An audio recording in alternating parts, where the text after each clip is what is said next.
Hey, Cody, hope you're doing well.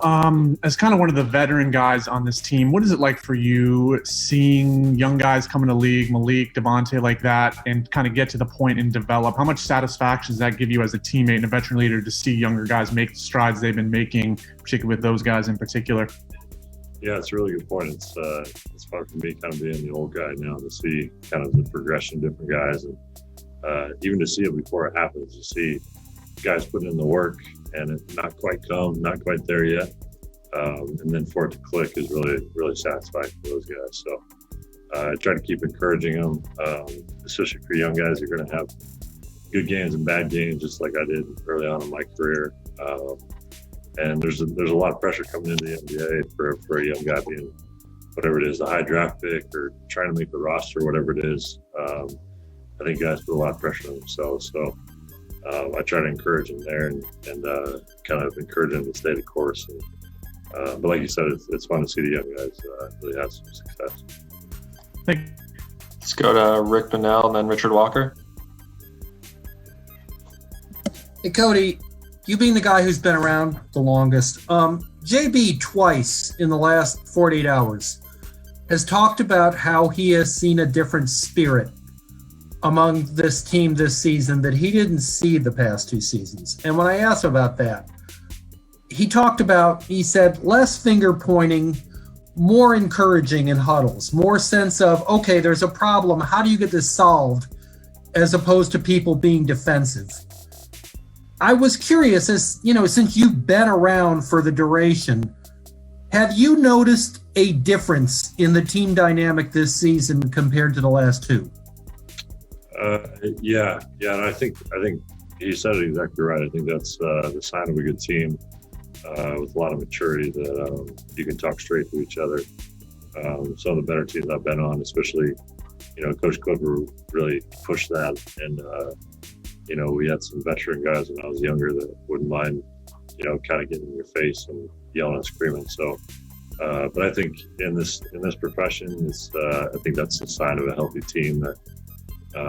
You can be friends off the court, but when it comes time to win, time to compete, if there's an issue, then you got to work that out, of course. So yeah, I think we've had more of that this year, and guys just want to win, guys want to compete, and not too concerned about hurting someone's feelings or kind of saying the right thing. So I think it's a sign of maturity and growth for our team.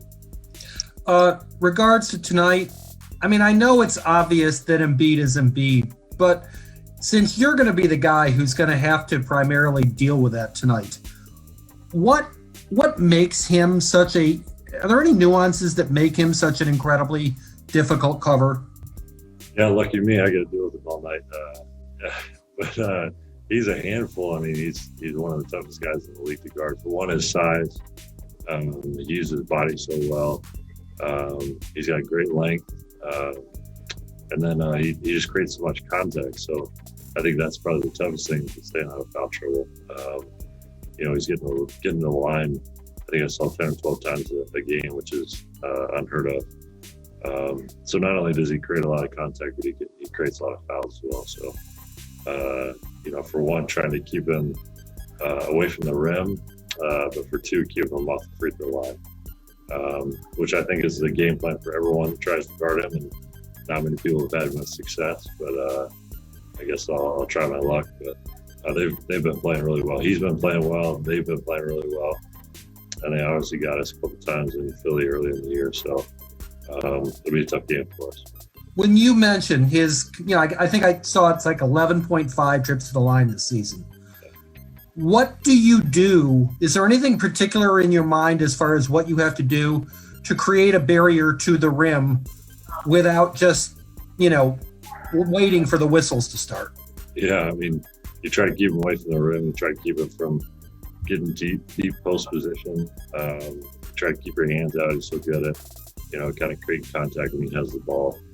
And then once they're in the bonus, you can't touch them much. So it's like I said, it's easier said than done, but try to do your work early and make it tough on them. Thank you. Let's go to Richard. Cody, Richard Walker, CarolinaSportsHub.com. Obviously, PJ is out tonight. Miles referenced that he and some others would kind of fill in for him, and that the hope was that he'd be back Friday. Is that still the case? And is that an accurate assessment? Because you talked about lucky you having to deal with the big guys, and obviously you have to have some help from other people since PJ won't be there. Yeah, I hadn't even heard officially that he was out, so this is new information for me. But we'll definitely miss him. He's played well.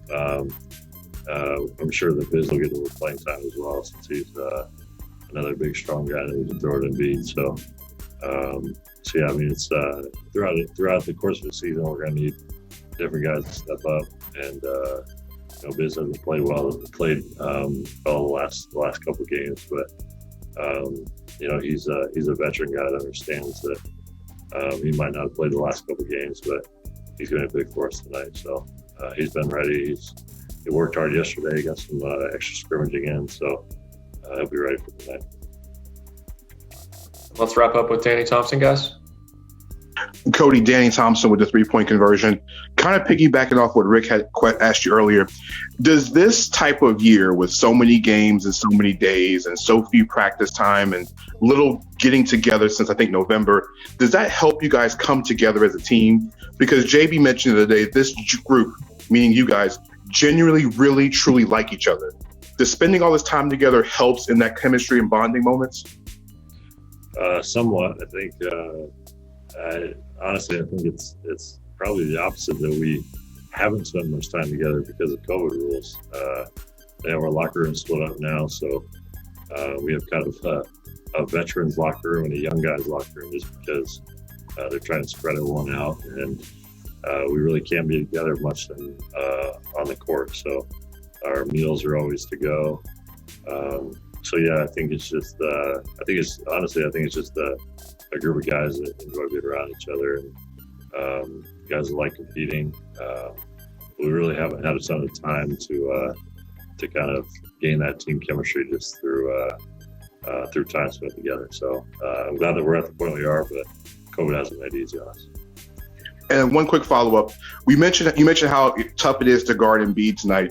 Ben Simmons is probably the biggest point guard in the NBA and spends a lot of time in the post as well, too. Does that also change the game plan or how you defend the Sixers, knowing that not just Embiid's in the paint, but you're going to end up seeing Ben Simmons in the paint as well, too? Yeah, he's obviously another all-star player that's playing really well right now. And he creates matchup problems for every team. With his size, with his passing ability, he puts so much pressure on the rim with his, how much he creates. So I'm not sure who we'll have on him, but somebody will have a tough night for him. But and then even Tobias Harris has had a couple big games against us, like I said earlier in the season. So there's a reason why they're one of the top teams in the East.